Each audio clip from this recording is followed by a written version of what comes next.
Welcome to the Deep Dive.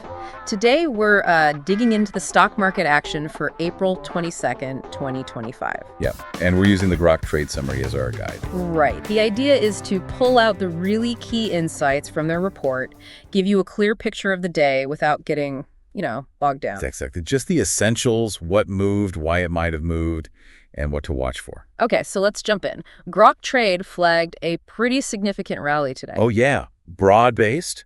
We saw the S&P 500 up 2.6%. And the Dow Jones? Up 2.7%. NASDAQ also gained 2.6%. Even the Russell 2000 small caps joined in, up 2.6% too. So pretty much across the board. Definitely a strong day.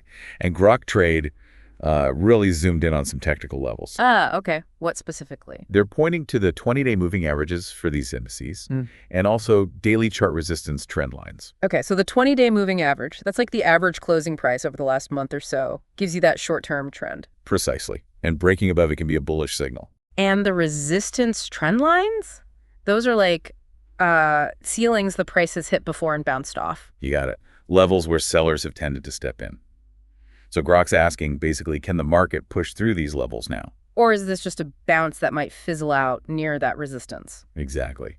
Though today's strength certainly shows some buyer conviction, resilience maybe. So what's driving this buying? Grok Trade seems to think it's related to trade policy? That appears to be a key factor, yes. There were reports suggesting maybe a softening tone on trade discussions. And the market likes that. Less friction is generally seen as good for business, right? Definitely. Anything that suggests smoother global trade tends to boost sentiment. But it wasn't all rosy. Grok Trade also mentioned some economic caution lingering in the background. That's an important counterpoint they made. They noted downward revisions to GDP projections for 2025. So while today felt good, the bigger economic picture might still be a bit cloudy. Right. It raises the question, is today's rally just a short-term reaction to trade hopes or something more sustainable, especially with those growth concerns? Interesting dynamic. Okay, shifting gears a bit. Crypto also had a big day. It did. Bitcoin surged 4.4%. Wow. And Grok noted it broke out of some pattern. Yeah, what they'd previously identified as a daily consolidation pattern. Basically, it was trading sideways for a bit, coiling up. And now it's sprung higher. Exactly. And Bitcoin's move seemed to pull other cryptocurrencies up with it. It often leads the way. Still, Grok added a reminder about volatility there, I assume. Oh, absolutely. They always caution that crypto markets can move very fast in either direction. Good point. Now, what about the flip side? Precious metals. They went the other way today. Gold was down about 1.4%. And silver? Silver also dipped, down 1%. After gold hitting new highs recently, maybe not totally surprising. That's Grok Trade's take. They see it as a fairly normal pullback after such a strong run. Not necessarily the end of the trend. So their advice is probably caution there too. Pretty much.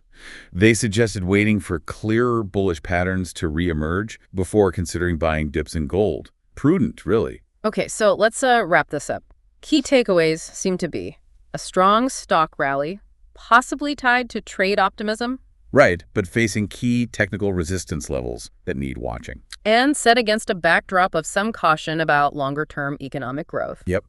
Then you had Bitcoin breaking out significantly, pulling up the crypto space. While precious metals like gold and silver took a breather after their recent gains. That sums up the main points from Grok Trade's perspective today. A lot of moving parts. Definitely. So here's a final thought. How do we reconcile this burst of market optimism, maybe driven by policy hopes, with those underlying economic growth concerns? Yeah, and what does it signal about risk appetite when stocks and Bitcoin are rallying together while gold, a traditional safe haven, is pulling back? Exactly. If the market does manage to break decisively above those resistance levels Grok mentioned, what would that really imply given these cross currents? Something to chew on. A fascinating puzzle. Indeed. Thanks for joining us for this deep dive.